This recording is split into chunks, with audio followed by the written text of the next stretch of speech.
You ran a team of R&D in the automation building. We were just talking about that. And now you're focusing on automation for manufacturing.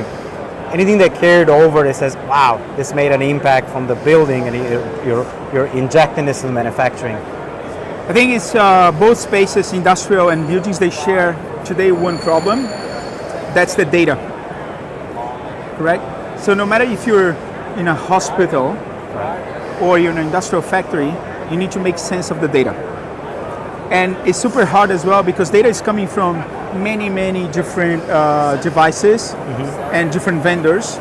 So one thing that we try to make sure that we give to our customers this ability is to have an open platform. Because if you lock the customer, it's super hard then to harmonize data. And if you don't have data, you cannot then run AI models and optimize the plants.